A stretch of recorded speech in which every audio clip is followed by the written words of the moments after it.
Hello friends, कैसे हैं आप लोग? अच्छे होंगे।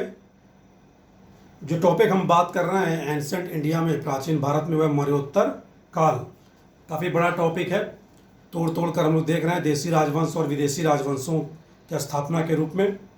तो हमने विदेशी राजवंशों की स्थापना में इंडो ग्रीक की बात कर ली थी। आज जो बात करेंगे पहलों की, शकों की, ओके, और समय मिला तो कुषाणों के बारे में भी चर्चा की जाएगी।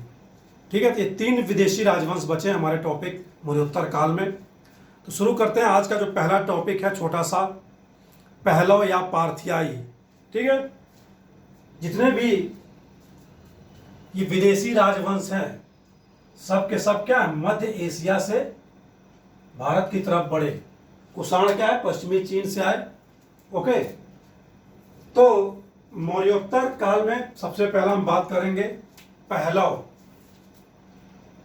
राजवंश।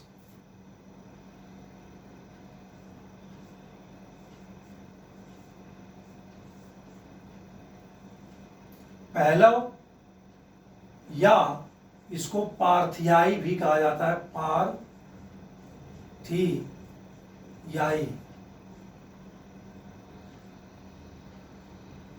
ओके, आज का हमारा पहला टॉपिक है पहलव या पार्थियाई। तो ये जो पहलव थे या पार्थियाई थे, ये कहाँ से आए? मध्य एशिया से आए, यानी ईरान से आए। मध्य एशिया के ईरान से आए। इसका जो वास्तविक संस्थापक था भारत में, वह था मिथ्रेडेट्स। ठीक है, मिथ्रेडेट्स फर्स्ट 171 बीसी से लेकर 130 बीसी तक इसका शासन रहा। लेकिन इस वंश का जो सबसे प्रसिद्ध शासक था वह था गोंडो फर्नीज, जो 20 से 41 एडी में रहा, ईस्वी में रहा। और इनकी जो कैपिटल रही, यानी कि राजधानी रही, उन्होंने बनाया था किसे?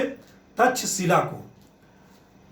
तो कहाँ से आए ये आए मध्य एशिया यानी ईरान से।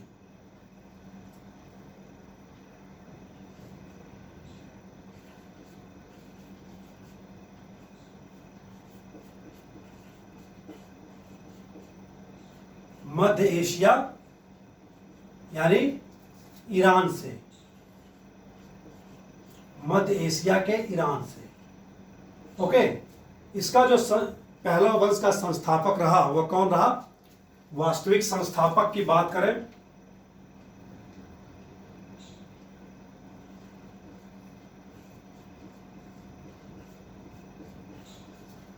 वास्तविक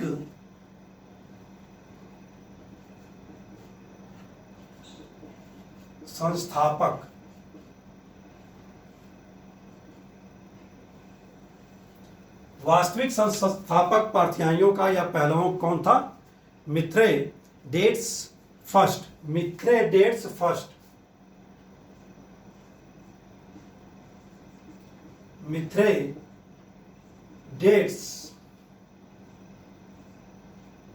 प्रथम। ओके, मिथ्रेडेट्स प्रथम। इसका जो कार्यकाल है कब तक है? 171 बीसी से लेकर 130 बीसी तक। ठीक है, यहां लिख लेते हैं 171 से 130 बीसी तक। ओके, 171 से 130 बीसी तक।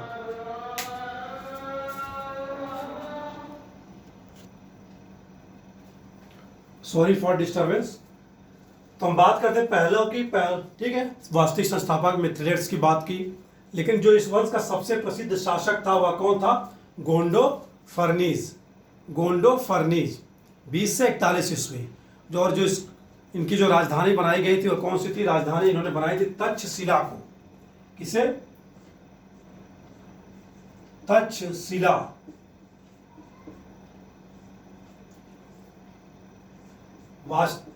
सबसे प्रसिद्ध शासक गोंडो फर्नीज।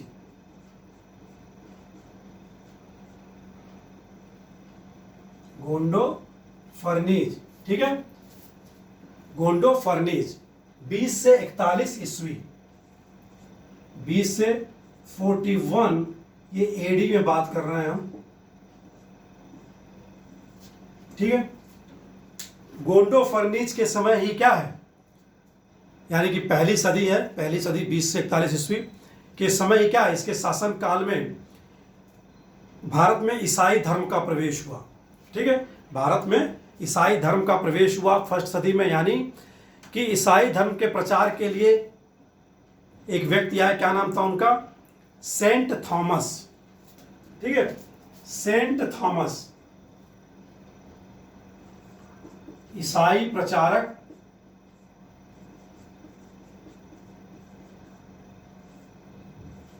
क्या नाम था उनका, सेंट थॉमस। तो इस तरह पहली सदी में क्या है, भारत में ईसाई धर्म का प्रवेश होता है। हालांकि सेंट थॉमस उत्तर से जब साउथ इंडिया आते हैं तमिलनाडु में धर्म प्रचार के लिए, ईसाई धर्म के प्रचार के लिए, तो क्या है, उनकी मर्डर कर दिया जाता है या उनकी हत्या कर दी जाती है। ठीक है, और गोंडो फर्नीस के बारे में जानकारी मिलती है एक अभिलेख से, इसके शासन काल के बारे में जानकारी मिलती है एक अभिलेख से। उस अभिलेख का नाम है तख्ते बही अभिलेख। और ये तख्ते बही अभिलेख कहाँ है, पेशावर में। कहाँ पर है, तो याद रखेंगे, तख्ते बही अभिलेख से किसकी जानकारी प्राप्त होती है, तख्ते बही अभिलेख। तो गोंडो फर्नीस की जानकारी प्राप्त होती है, या वंश दे सकता है, यानी कि पहलवों या पारथियाइयों की जानकारी प्राप्त होती है। यह कहाँ पर था, पेशावर में। पेशावर का जो पुराना नाम है वह क्या था, पुरुषपुर। पुरुषपुर, ठीक है, पेशावर। तो बस इतनी ही इंफॉर्मेशन है किसके बारे में, पहलवों या पारथियाइयों के बारे में, जो मध्य एशिया से या ईरान से, मध्य एशिया के ईरान देश से भारत की तरफ आए। ओके, अब विदेशियों के आगमन में हम जो अगले वंश की बात करेंगे वह बात करेंगे शकों की। ये भी क्या है, मध्य एशिया से ही क्या है, भारत आए। तो जो दूसरा विदेशी राजवंश है, सॉरी तीसरा, इंडो ग्रीक हमने बात कर ली थी, आज का दूसरा है शक। ओके, शक। शक भी कहां से आते हैं, मध्य एशिया से ही आते हैं, मध्य एशिया।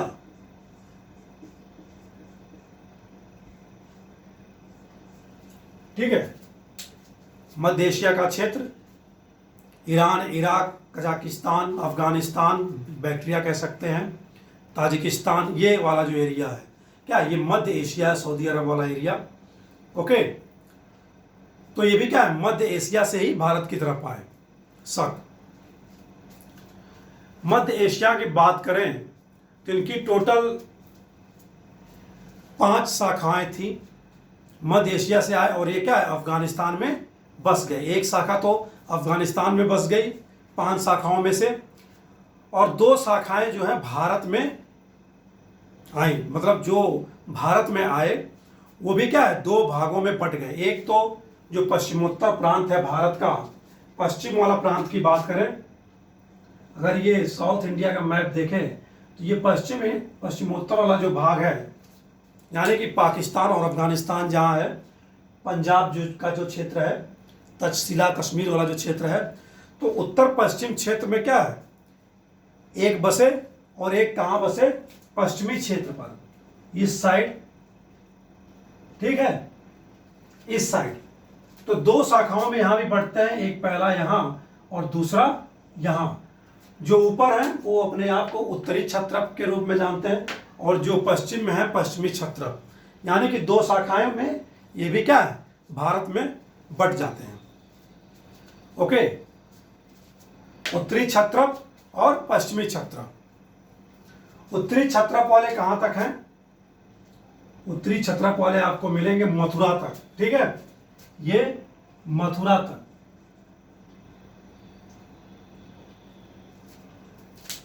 और पश्चिमी क्षत्रप वाले गुजरात से लेकर मालवा क्षेत्र तक, नासिक, महाराष्ट्र के नासिक तक। ओके, तो इनके शकों का जो उत्तरी क्षत्रप थे उसमें 2 जगह थे ये, एक तो तक्षशिला में थे और दूसरे मथुरा में थे। ठीक है, तो उत्तरी क्षत्रप की बात करें भारत में दो जगह है, उत्तरी क्षत्रप।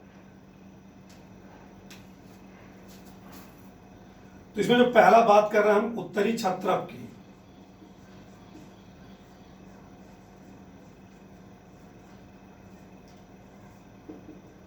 उत्तरी क्षत्रप में एक वंश कहाँ है, तक्षशिला में, जिनकी राजधानी क्या है, तक्षशिला है।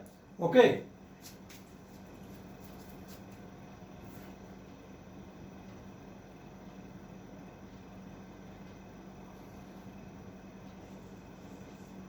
उत्तरी क्षत्रप में एक तक्षशिला में है, याद रखेंगे तक्षशिला।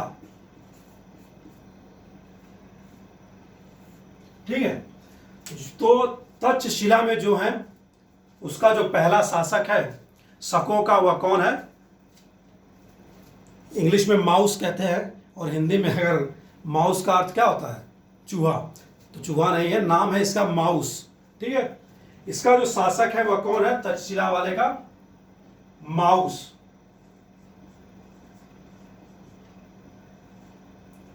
ओके, और इसका जो कार्यकाल है माउस का हुआ 20 BC से लेकर 22 AD तक, याद रखेंगे 20 BC यानी कि 20 साल इधर से लेकर 22 AD तक, यानी कि 22 साल AD में, तो टोटल कितने साल हो गया, 42 साल, यानी कि 42 ईयर्स शासन रहता है इसका। इसके बाद एक दो शासक और होते हैं माउस के बाद, जैसे एजेज के बाद एजेलिसेज। ठीक है,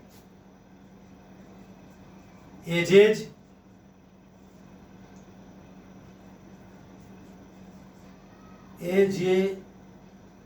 एजिलीसेस। ठीक है, तो एजिलीसेस माउस क्या है, उत्तरी क्षत्रप के पहले पार्ट जो तक्षशिला में है उस वंश से रिलेटेड है।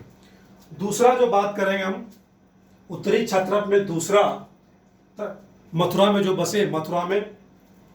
ओके, तो मथुरा वालों की बात करते हैं, ए के बाद बी की।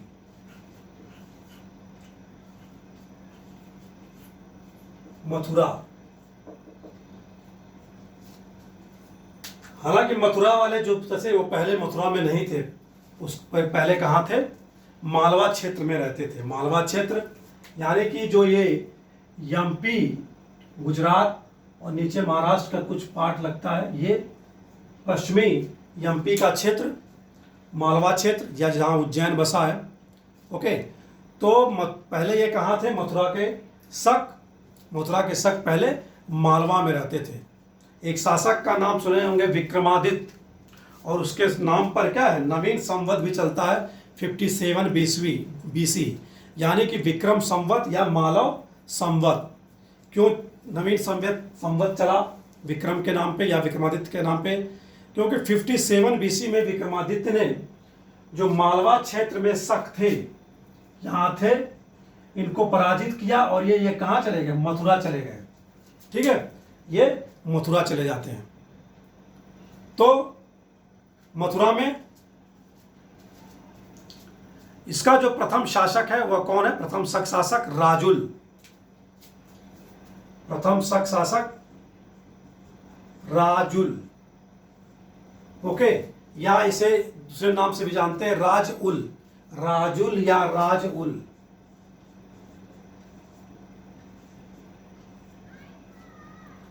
ठीक है, इसके बाद जो शासक आएगा, इसके बाद जो शासक आता है, इसका पुत्र सोडास, ज्यादा इनके बारे में भी जानकारी नहीं है, सोडास। ठीक है, सोडास। तो मथुरा में राजुल और सोडास याद रखेंगे। इन्हें पराजित किसने किया था, 57 BC में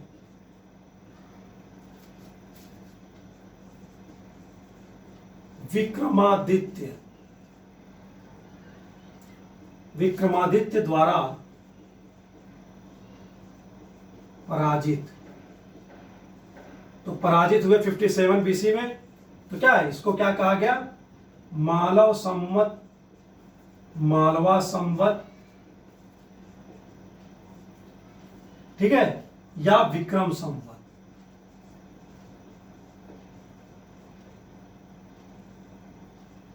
क्वेश्चन पूछे गए हैं संवतों से रिलेटेड, मालव संवत या विक्रम संवत। ओके, याद रखेंगे ये क्या है, 57 BC। शकों को पराजित करने के कारण। एक और संवत आएगा कुषाणों में 78 AD में आएगा। ठीक है, तो इस तरह मथुरा में राजुल और सोडास। नेक्स्ट जो बात करेंगे उत्तरी क्षत्रप के बाद दूसरा कौन सा है, दक्षिणी क्षत्रप, सॉरी पश्चिमी क्षत्रप।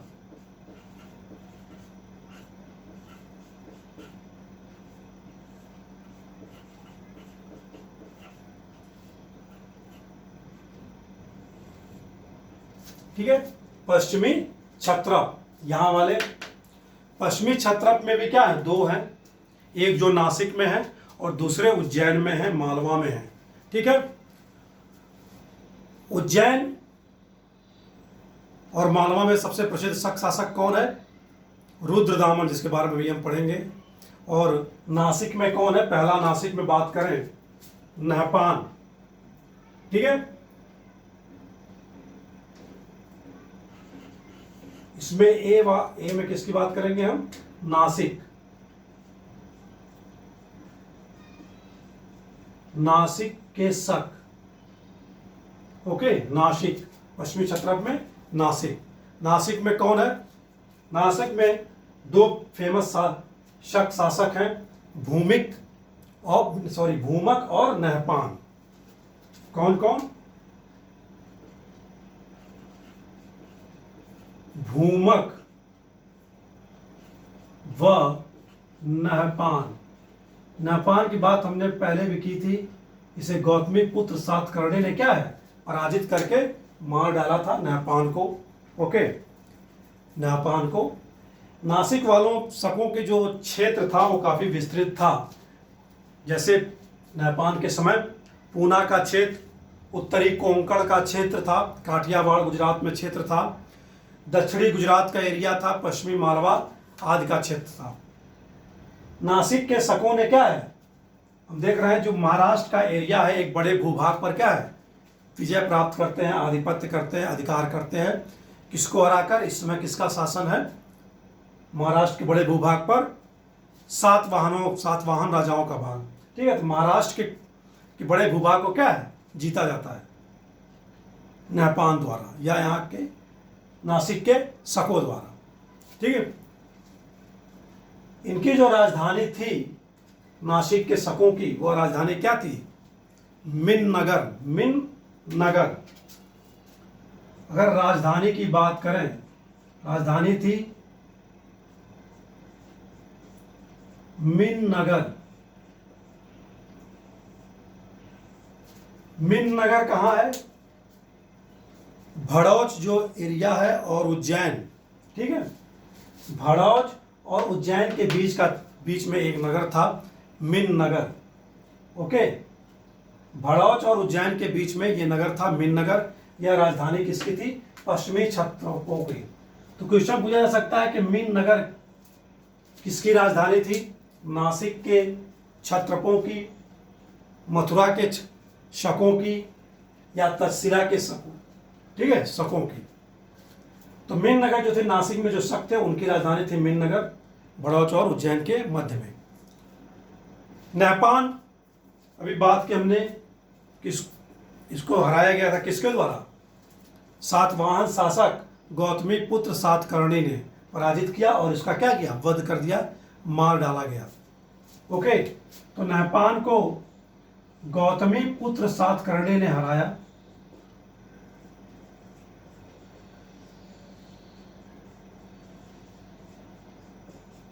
गौतमी पुत्र सातकर्णी द्वारा क्या है, हराया गया। ठीक है, लेकिन नहपान का एक दामाद था जो क्या है, सातवाहन वंश का ही था, उसका नाम था ऋषभ दत्त। दामाद था, कौन था, ऋषभ दत्त।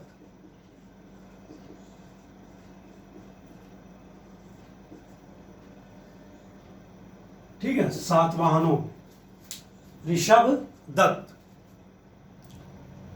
मतलब आन सातवाहनों से इनका रिलेशन भी था और आन सातवाहनों द्वारा ही क्या है, इसकी मृत्यु भी हुई। तो गौतमीपुत्र सातकर्णी द्वारा क्या है, नहपान को पराजित किया गया और उसको वध कर दिया गया। ये तो हो गए पश्चिमी क्षत्रप में नासिक के शक। ठीक है, अब बात करते हैं किसकी, उज्जैन। उज्जैन यानी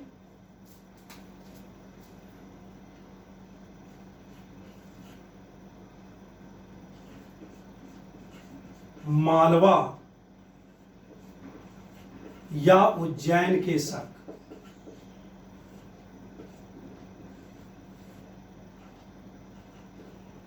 मालवा या उज्जैन के शक।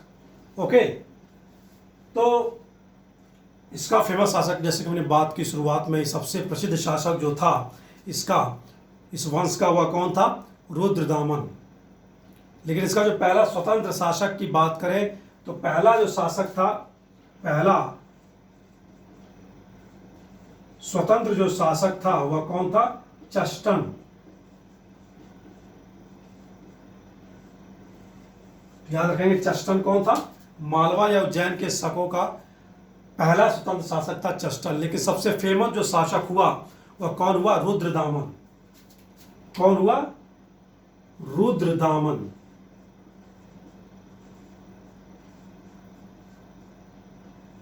रुद्रदामन। इसका जो समय है 130 से 151 या 150 ईस्वी तक है। ईस्वी में है रुद्रदामन, 130 से लेकर 150 ईस्वी तक। इसके बारे में जो जानकारी प्राप्त होती है वह हमें प्राप्त होती है कहां से, जूनागढ़ अभिलेख से। कहां से, जूनागढ़ अभिलेख।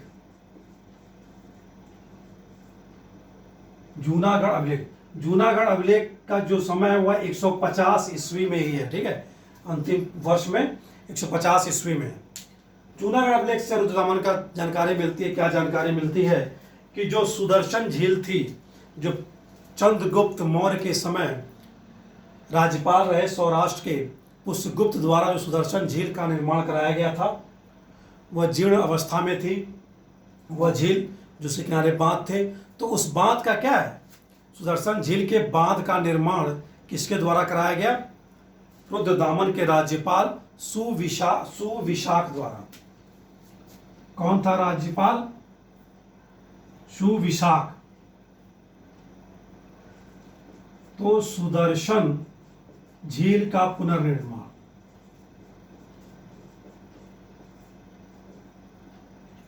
सुविशाख, राज्यपाल Suvishakh.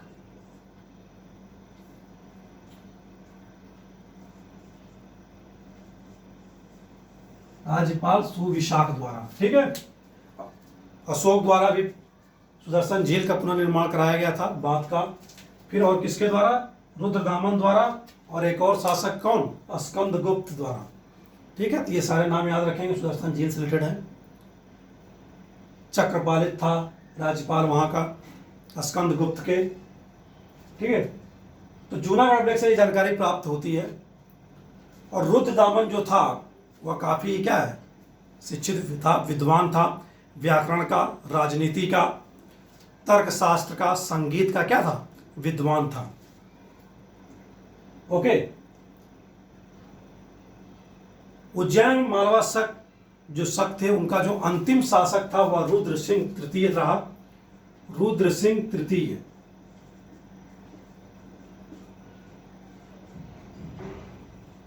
Rudra Singh third. Rudra Singh third. Rudra Singh third अंतिम शासक था, और इसको जो हराया गया या हराकर मार डाला गया वह कौन था, अंतिम गुप्त शासक चंद्रगुप्त विक्रमादित्य द्वारा। गुप्त शासक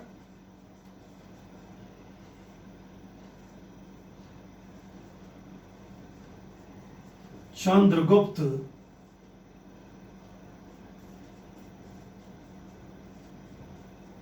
विक्रमादित्य, ठीक है, चंद्रगुप्त विक्रमादित्य द्वारा क्या है, मारा गया। ओके, तो अब क्या है, मालवा क्षेत्र या उज्जैन क्षेत्र पर गुप्तों का साम्राज्य स्थापित हो जाता है।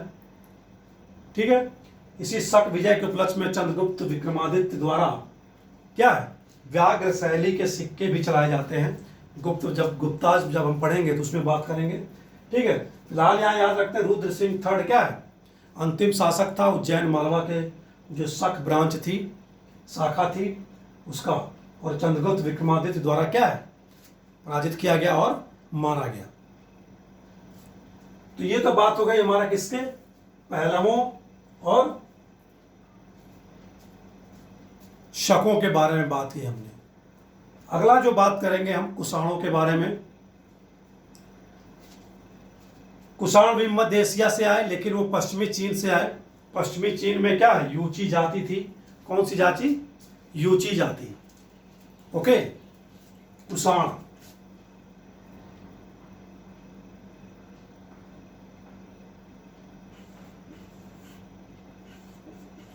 कुषाण मध्य एशिया से आते हैं, तो लेकिन मध्य एशिया में कहां, पश्चिमी चीन से। ओके, पश्चिमी चीन से।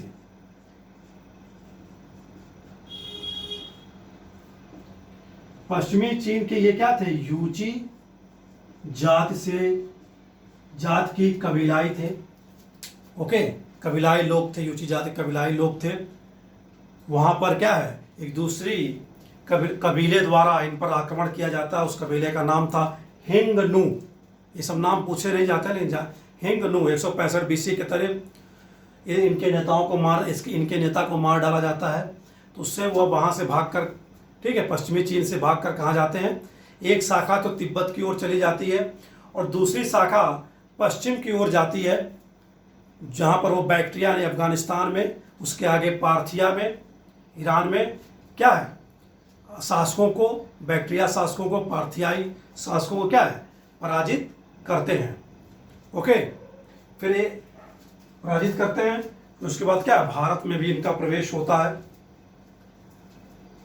तो भारत में जो इनका जो संस्थापक है कुषाणों का या कुषाण वंश का, वह पहला शासक कुजुल कडफिसेस। पहला शासक कुजुल कडफिसेस। तो भारत में शासक है कुजुल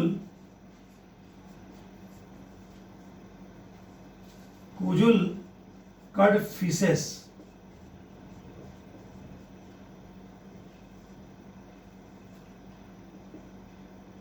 कुजुल कडफिसेस। ओके, कार्यकाल की जानकारी, के समय की जानकारी तो प्राप्त नहीं होती, हालांकि BC में ही रहा होगा। तो कुजुल कडफिसेस पहला शासक है जो क्या है, पश्चिमोत्तर प्रांत पर क्या है, कब्जा करता है।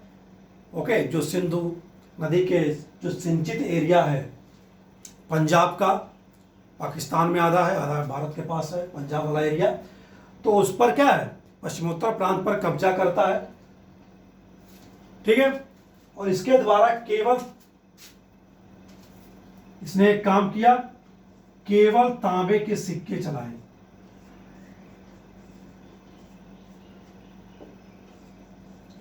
किसके सिक्के चलाए, इसने सिक्के भी चलाए, किसके, तांबे के। ठीक है, कुजुल कडफिसेस। इसमें जो दूसरा शासक बनेगा कुषाण में, विम कडफिसेस। प्रीवियस क्लास में भी हमने बात की थी, जब वैष्णव धर्म की बात कर रहे थे, शैव धर्म की बात कर रहे थे। ठीक है, शैव धर्म के बारे में बात की थी हमने। विम कडफिसेस क्या था, शैव धर्मानुयायी था, और उसके सिक्कों पर शिव की आकृति मिलती है, त्रिशूलधारी शिव की, और माहेश्वर अंकित था, नंदी बैल अंकित थे। इससे क्या है, शैव धर्म की जानकारी प्राप्त होती है। ठीक है, अभी जो हमने बात की कि सिंचित क्षेत्र पर, पंजाब के सिंचित क्षेत्र पर अधिकार किया, वो विम कडफिसेस ने किया था, मिस्टेक हो गया। कुजुल कडफिसेस ने सिर्फ पश्चिमोत्तर प्रांत पर कब्जा किया था, लेकिन भारत तक आते थे।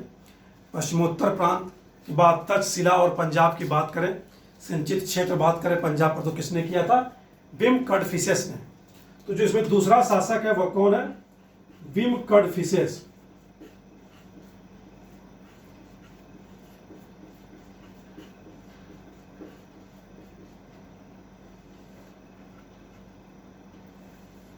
ठीक है, तो पंजाब क्षेत्र पर तक्षशिला पर क्या है अधिकार किसने किया? विम कड़फिसेस ने। कुषाण शक्ति का वास्तविक संस्थापक किसे माना जाता है? विम कड़फिसेस को ही माना जाता है, यानी कि वास्तविक संस्थापक है ये भारत में जो क्या है? वास्तविक संस्थापक।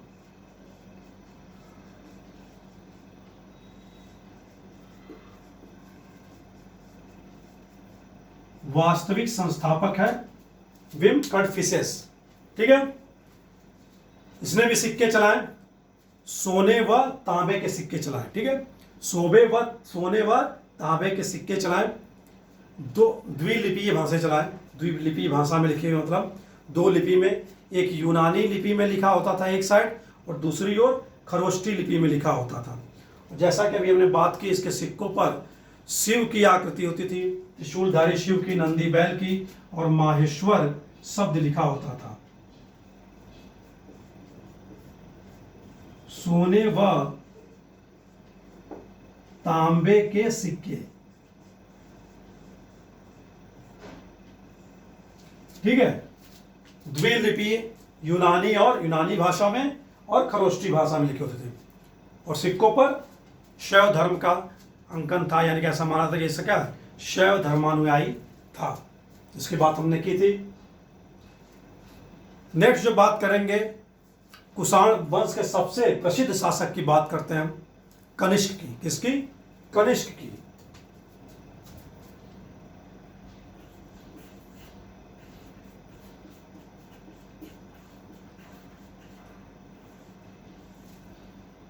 कनिष्क का जो कार्यकाल है वह है 78।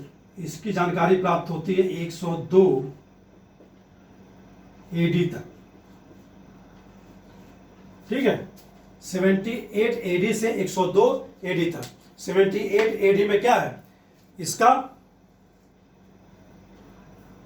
यह सिंहासन पर बैठता है, इसीलिए क्या है 78 एडी को या 78 ईस्वी को क्या शक संवत के नाम से जाना जाता है, जिसे भारत सरकार द्वारा क्या है अपनाया गया है। 78 एडी। ओके, शक संवत, क्योंकि शकों पर क्या है विजय प्राप्त किया था इसने।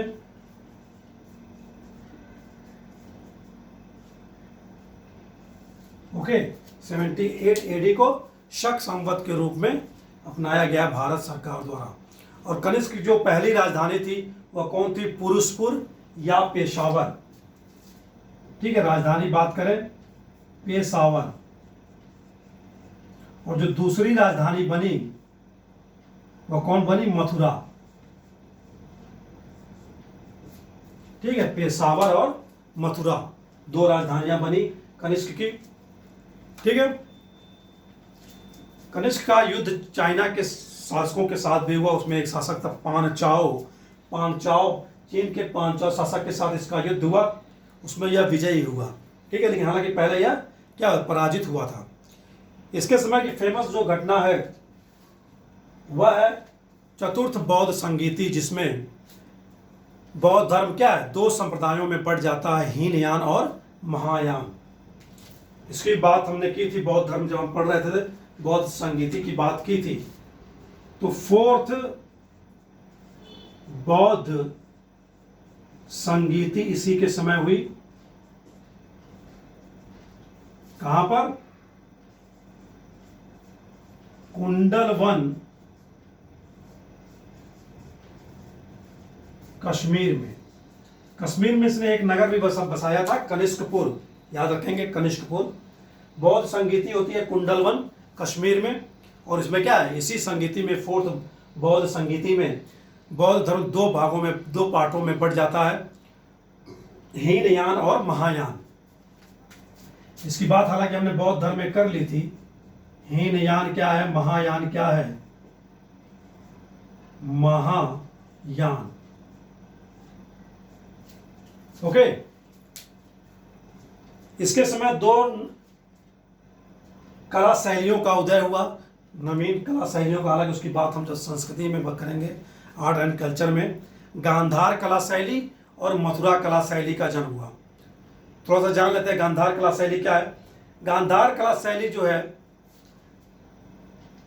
स्लेटी कलर के पत्थर पर मूर्तियां बनाई जाती थी, ठीक है, और इस पर यूनानी प्रभाव दिखाई देता है। यूनानी जो देवता है अपोलो, उसकी छवि दिखाई देती है। इसको बुद्धिस्ट शैली भी कहते हैं, गांधार कला शैली को, ठीक है। इसमें बुद्ध की जो मूर्तियां बनाई गई, उसमें पीछे क्या एक प्रभा मंडल होता था, बुद्ध की मूछें होती थी, और ब्लैक स्लेटी कलर के पत्थर पर क्या इसका निर्माण किया गया है। और मथुरा कला शैली में लाल बलुए पत्थर से बनाई गई, इसमें भी मूछें हैं, लेकिन क्या है आभा मंडल नहीं है।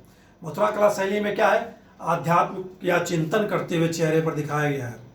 ओके, ये डिफरेंसेस हैं। हालांकि इसकी बात हम करेंगे किसमें, जब कल्चर की बात करेंगे। यहां जान लेते हैं क्या, गांधार व मथुरा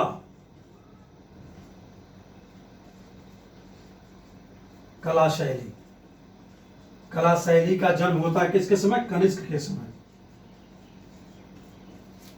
ठीक है, कनिष्क के समय। नगर बताया इसने, कश्मीर में हमें बात की कनिष्कपुर, ठीक है। और फर्स्ट एडी के समय जो सिल्क मार्ग था, जो चाइना से होकर क्या है यूरोप तक जाता था, रूम सागर तक, भूमध्य सागर तक, उसके 3 रूट थे मेनली। उस पर तीनों रूटों पर क्या है कनिष्क ने अधिकार किया। कनिष्क द्वारा क्या है उस पर अधिकार किया गया। ओके, तो सिल्क मार्ग थे, 3 मार्ग थे। एक तो जो कैस्पियन सागर होकर जाता था, यहां लिख लेते हैं सिल्क मार्ग पर अधिकार, सिल्क व्यापार के मार्ग पर अधिकार।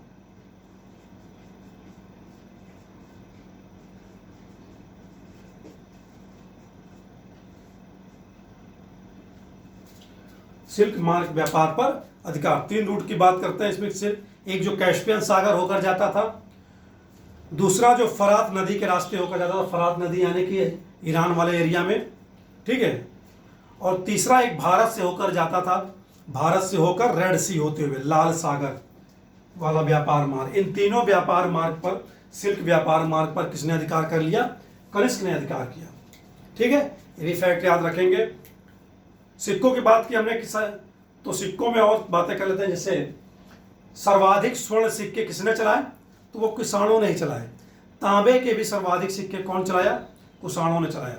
सिक्कों की बात अलग से हम करेंगे, उसमें बात करेंगे, ठीक है। 124 ग्रेन के शुद्ध सर्वाधिक स्वर्ण सिक्के चलाए गए किसके द्वारा, कुषाणों द्वारा। इसके दरबार में बहुत सारे विद्वान सुशोभित रहते थे, जैसे पार्श, वसुमित्र, अश्वघोष। वसुमित्र और अश्वघोष क्या है, ये बौद्धिस्ट हैं, ठीक है। नागार्जुन हैं इसके समय, और चिकित्सक चरक हैं, ठीक है, जो इन्होंने चरक संहिता लिखी है। विश्व का सबसे बड़ा आयुर्वेद का ग्रंथ है चरक संहिता। ये लोग क्या है कनिष्क के दरबार में रहते थे। कौन कौन, पार्श्व, वसुमित्र, अश्वघोष, चरक, नागार्जुन, ठीक है।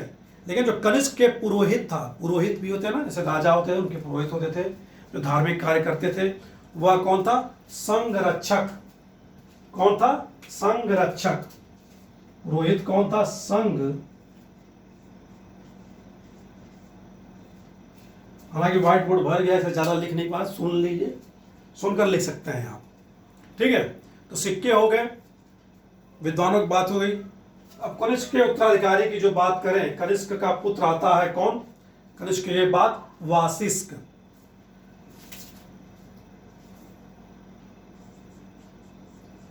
वासिष्क 102 से 106 एडी, वासिष्क, ठीक है, 102 से 106 एडी तक। इसके बाद जो शासक होगा वह होगा कुषाणों का हुविस्क। इसके भी सिक्कों पर क्या है, चतुर्भुजी विष्णु शिव, चतुर्भुजी विष्णु के क्या है आकृति अंकित थी। यानी कि चतुर्भुजी शिव के सिक्के किसने जारी किए थे, सिक्के पर क्या है भगवान विष्णु के 4 भुजाओं के साथ गदा लिए हुए, किसके सिक्कों पर अंकित था? हुविस्क के। इसके बाद हुविस्क, ठीक है, हुविस्क 106 से लेकर 140 ईस्वी तक चतुर्भुजी शिव वाले सिक्के।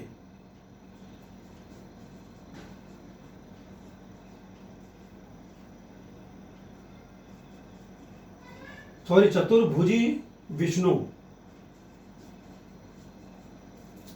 चतुर्भुजी विष्णु के क्या है? आकृति है सिक्कों पर, किसके? हुविस्क के। याद रखेंगे, किस क्वेश्चन पूछ देंगे, किस कुषाण शासक के सिक्कों पर चतुर्भुजी विष्णु का क्या है? अंकन मिलता है, या किसने, किस कुषाण शासक ने चतुर्भुजी विष्णु के सिक्के जारी किए? वो कौन था?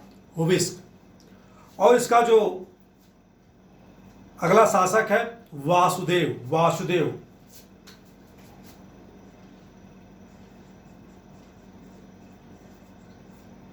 ठीक है। हुविस्क और वासुदेव क्या है? विष्णु और शैव धर्मावलंबी, दोनों शैव धर्मावलंबी, दोनों के उपासक हैं। विष्णु और शैव दोनों के उपासक हैं। कनिष्क क्या था? बौद्धिस्ट था, बौद्ध धर्म को मानने वाला। विम कन्फ्यूशियस शैव धर्मानुयायी था, याद रखेंगे। तो वासुदेव भी क्या है? वैष्णव और शिव धर्मानुयायी है, ठीक है। विष्णु एवं शिव का क्या है? उपासक है। तो फिर धीरे धीरे इनके उत्तराधिकारी क्या है? इसके बाद जो उत्तराधिकारी आते हैं वह कमजोर होते हैं, और क्या है? ईरान में एक वंश का उदय होता है, विकास होता है, किसका? ससानिया वंश। तो वह क्या करता है? जो इधर के एरिया है, पश्चिमोत्तर प्रांत के एरिया, उस पर कब्जा हो जाता है। और भारत में एक और वंश आता है, उस वंश का नाम क्या है? नागभारशिव वंश। क्या नाम है? नागभारशिव वंश। याद रखेंगे, नागभारशिव वंश का उदय के कारण क्या है? कनिष्क कुषाण वंशों का पतन हो जाता है। नागभारशिव वंश, कौन सा वंश? नागभारशिव वंश, ठीक है। यह राजस्थान और मालवा वाले क्षेत्र पर इस वंश का उदय होता है, ठीक है। विकास होता है, जो कुषाणों को क्या है? भारत से बिल्कुल ही समाप्त कर दिया जाता है नागभारशिव वंश द्वारा, ठीक है। तो ये तो बात हो गई हमारी किसकी? मौर्योत्तर काल के विदेशी राजवंश की। एक चीज याद रखेंगे सिक्कों में कि कुषाणों ने कभी भी क्या है? चांदी के सिक्के नहीं चलाए। स्टेटमेंट क्वेश्चन आता है कि चांदी के सिक्के चलाए, तांबे सोने के सिक्के चलाए। तो चांदी के सिक्के जारी नहीं किए, किसके द्वारा? कुषाणों द्वारा। ओके, तो ये बात होगी हमारे किससे? मौर्योत्तर कालीन विदेशी राजवंश से रिलेटेड। नेक्स्ट बात करेंगे इसके बाद हम गुप्तों की, ठीक है, गुप्त साम्राज्य की। आज के लिए इतना ही। नमस्कार, thanks for watching the video.